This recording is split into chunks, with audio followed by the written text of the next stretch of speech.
August here. Alright, I want to call this next segment Catch 22. And pretty much what I'm trying to do is convey to you how you can be stuck between a rock and a hard place. And it's something that you never see coming, so really you're just hit blind, you know?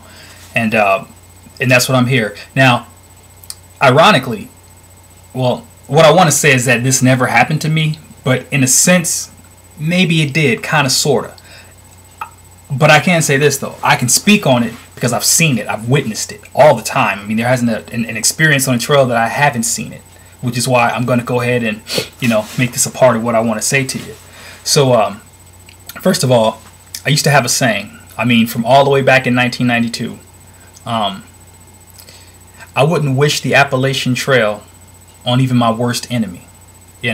Because that's how grueling it is. That's how hard it is. But check this out. For those of you day hikers and people that just want to see what's going on, my approach to the Appalachian Trail has only been through the mindset of a thru hiker. So keep that in mind. I mean, piece by piece, if you're going out for a week or a day, oh, it's beautiful. It's the greatest thing. But see, I've never witnessed defeat as I have trying to thru hike. And like I said, the trail kicked my ass from 92 all the way up to 2005.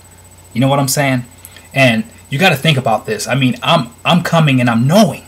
I'm coming and I'm knowing every year. I'm changing out my gear. Every time I'm there, I'm looking, I'm seeing what I don't have. I see what's better. When I'm not on the trail, I'm working out. I'm doing everything I do, and I'm just going forward. And every time something happens. You see what I'm saying? So when I look at the trail, I always look at it as a very formidable enemy, as a beast that I always tried to conquer. And it wasn't until I got the thru hike behind me in 2005 that when I came back in 2006, 7, and 8, it wasn't necessarily the thru hike, but it was now. It's like, because I got to tell you, in 2005, I'll be honest, I came in with the mentality as lone wolf. I mean, I was out to do it. It's going to be do or die. And for the first half of that trail, I tell you what, I was just I was doing it. But at the same time, I knew what I was missing. I understood, and I still had those past experiences to be mindful of. So it was like, okay, I know that exists, but check this out. I got a plan right now. And when I got to Harper's Ferry, I'll tell you this. The only reason why I hooked up with the hiker that I hooked up with, I'll give you her trail name, Spitfire. And I actually named her Spitfire. But at any rate, the only reason why I hooked up with Spitfire was because this woman was amazing. I'm talking, she started in April 15th, and she was just blowing past everybody. And it's funny because I've probably seen her 3-4 times before we actually hooked up and started actually hiking together. And it was funny because it wasn't like she decided, okay, we'll hike together. The way it was put out to me was, well, I tell you what, if you can keep up with me and you make it with me to the next town, we'll hike together. And that was a challenge because this woman, Spitfire, that's all I gotta say. I gave her that name because she's just like, she was gone. But here's the thing. I used her as dangling the carrot, before the mule. I'm not gonna say I wouldn't have finished without her. She'll tell you that. But I'm saying I needed that drive. I needed that boost. I needed something to chase. If that makes any sense. And it worked. Now, granted, we didn't stay together the whole time. She off and on. She went out weddings. She did her thing, came back, and it just so happens we just kept meshing up. And at the end of the day, we finished together. But I think I'm starting to babble. What was I talking about? Yeah, I was just talking about my mindset and the trail and how hard, it was for me to actually do it, and how you have to keep changing the rules and changing the game to keep your mind in. And that's what I'm talking about right now. The focus of it all. And that's what this is, the Catch 22 part. I'm already at 4 minutes. Okay, now we're going to segue into it. The book will tell you that 85% of thru hikers will start the trail solo, and then the other 15% are like couples and groups. I'll tell you disregard. I will tell you 100% of everybody that hikes that trail with the intention of thru hiking will hike alone. They will hike by themselves, period. Now, you'll begin to understand this. It'll hit you mentally before it hits you physically, because you never really see it physically. Or is it the other way around? Nah, I think it's about like that. So, throw some examples out there. Married couples. Seen a million of them. Married couples come on a trail and they hike together. but they're not really hiking together. I'm going down the road. I pass the wife. 2 miles later, I pass the husband. So I'm at the camp, right, doing my thing. I see the husband comes in, you know, and I'm already saying to myself, if the wife does not come in at least 1 minute behind him, you know, all hell's gonna break loose. So husband's here. 2 hours later, the wife comes in. And as soon as she makes eye contact, it's like, how could you? You left me on the trail. I'm like, oh, and it always happens. I'm telling you. And so that's scenario 1, okay? And really, scenario 2, it's the same thing with couples. And it never ceased to amaze me how couples and how friends and groups that come on a trail together could be so different. It's like, one guy is 6'5" and the girl's like a leprechaun. One dude is like 300 pounds and the girl is like, I don't know, looking like Wonder Woman. And it's the same way with the groups. They're so diverse. I'm not saying it takes a certain body type and this, that, and the other, but this is what I'm going to tell you. If you guys are going to hike together, you got to understand your gaits are not going to match.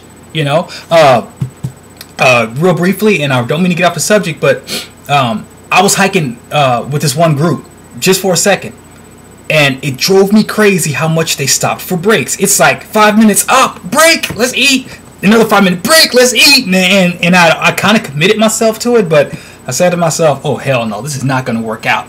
Because me, I'm a 1 meal a day kind of person. Rarely even eat breakfast. I'm an early riser. Okay, this is not about me, but let me finish. I get up and I'm gone, okay? And it takes so much for me to have to rearrange everything. But it's like I told you, you know, if you want that experience, you got to sacrifice. You know, it's like I was telling you, it's worth the sacrifice. But at any rate, it's going to challenge you. Okay, catch 22. Now, what was I going to say? I'll put it to you like this. If you're hiking and you're bringing your marriage partner, I would say do not bring your spouse on this trail unless you guys have been married for at least 10 years.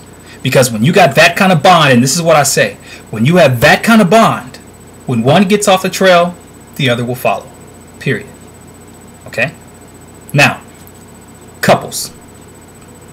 Don't even try it. Don't do it. Now, I'll tell you like this. Couples, if you come on a trail, I'm going to tell you right now, either male or female, one of you guys is going to be asked to make a choice. Me or the trail. Happens all the time. This is what I'll tell you. And it's like I said before, have an exit strategy. Talk about this stuff. But at the end of the day, this is what I want to convey to you as far as the couples and the groups go. Never share the weight of a pack. What you want to do, each person should have their complete pack. Don't go into it where one guy carries the tent and the other guy carries the stove and then this guy carries the food and this and that. You don't want to do that because the group will fray, guaranteed. You know, and I don't wish this on anybody. It's not like I'm just like, you know, being Mr. Grimm and forecasting failure. Even when people thru hike, they still doing it at their own pace. You got some people that can do 20 miles a day, no problem. Well, only people can do 4. That is not to say that the one that does 4 is not going to end up getting his trail legs and going through there. I've seen it happen. But you know, you guys, couples, whoever, when you get on this trail, you guys are going to peak at different levels. You know what I'm saying? I mean, women, they're going to go through their cycles. And when that happens, guess what? You got to pump the brakes, dude. You know, I mean, it just comes with it. These things, you got to have enough foresight to see what's going to happen. So best advice I can give the couples and all this other stuff is, number 1, have an exit strategy. Number 2, do not share pack weight. And you can do that with like groups. But when you're talking about a couple, you know, when your girlfriend or boyfriend saying, look, honey, I'm gone, you know, now is it going to be me or the trail? You know, that just depends on you. And I'll tell you like this, if you're not prepared to kick somebody to the curve, don't even bring them on the trail. Don't do it. I'm telling you. Okay, I'm starting to harp on that. But catch 20. So a part of the catch 22 is that you're never going to see it coming. I'm at 9 minutes. Let me see if I can kick this other part out. Okay, the trail mentality is like high school, and it's like a wolf pack. It's combined. All right. What does that mean? That means that when people come on a trail, they know they're hiking alone. So the weak ones, you know what? I don't want to use the word weak. I'll say this. On the trail, you got alphas, you got betas, and you got pups. Okay. Now the pups that are hiking by themselves are looking to The pups and the betas are looking to hook up with the alpha. They're looking for that leader that's going to polarize them and push them on down the trail. And I'll be honest, I'm no different. We'll say that Spitfire she was the alpha and I was the polar. I mean, I'm just saying, at some point, it's just like, you know, you need to mix it up. Is this going to be routine? It's going to be ho-hum. I mean, and that's what you need. So it's not a bad thing, okay? But it's like this. You got to understand. It's like chemical bonds, you know. I can take hydrogen, 2 hydrogen, and I can take an oxygen, and I can put them together. But here's the problem. They're no longer hydrogen and oxygen. When you put them together, you got H2O, you got water. You become something new. And when that phrase, when one hydrogen molecule decides, I had enough, I'm going to leave now, guess what? You can't call yourself water because water is H2O. And when that hydrogen part pulls away, hydrogen is going to have just as much problem as H2 is going to have, because H2 is not water anymore. I hope I'm making sense. The point I'm trying to say is that every time groups come together and fray, it's tearing away a piece of you as well. All right? And that's very important. You got to understand that. I've seen guys, and this is a true story, I've seen a guy stick with the group for like 50 miles. And then, this is where the high school comes in. Once these groups come together, that's when the emotions come in. That's when you get all the high school drama. I'm talking, it's like, you got, okay, in the group, you got the clown, you got you got the banker, you got the guy with the money, you got the guy with the influence, you got the alpha. The alpha is not necessarily the more dominant one as far as I've seen female alphas. It's not like the strongest or this, that, and the other, but the alpha is generally the one that has the most, what's the word? Charisma, okay? And it's like, I suggest this, and just like the alpha just seems to know what's going on, have the best ideas, and people just follow the alpha. And mostly because the alpha is because they're willing to take charge. And generally, in my experience, the alpha's always been the one that seems to know, I've been on the trail 50 million times, and I've thru-hiked 17 times, and somehow they become the alpha. All the little cubs squirrel around. That guy could be lying. Who knows? You know what I'm saying? But I'm just saying, they become alpha. They make themselves alpha. But high school stuff starts, you know. Girls, I mean, two girls in the group are like, got eyes for the alpha, and then this one guy is like following this girl around like me, you know. And some of these groups get together because one person is lonely or one person got eyes for this person. And I'm telling you, it's 90210, man. And it's funny because you sit back and you see this stuff unfold, you know. But you know, it's drama. That's where the high school comes in, and that's what causes people to fray when the emotions take charge. Now, I knew a guy. He hiked with this group 50 miles. The group frayed. Maybe he got banished. I don't know. But rather than hike the trail alone and go forward, he went back almost 100 miles. Now, this is like a, what do you call it? This is like an urban myth. I heard this, okay? But I did see the guy. They said he came back 100 miles, and this is why I heard it, because I'd since passed this dude up. He came back 100 miles to click up with another group to go forward. Now, when he came backwards, guess what? He came back with knowledge. He went so far ahead that he knew everything that was going on. And in his psyche, granted, I'm no guru, I'm not reading his mind, but I can see it. In his psyche, he's like, I could be alpha now. I've come this far. I know what's around the corner. They're going to have to listen to me. So this guy went 100 miles back and like, yeah, I just had to come back and get some gear. Just making up a story. Yeah, I came back to get some gear. Now I'm going back the 100 miles I left. And people were like, wow, you went up 100 miles. I bet you know the shelters. You know the best this. You know the best that. And the guy's like, yeah, I don't know. I didn't see this. But I can see how. It's not surprising he clicked into another group like that and went forward again. Did he finish the trail? I don't think so. But that's how intoxicating it could be. That's how hypnotic it can be when you get into these frays. Me, I work the fringes.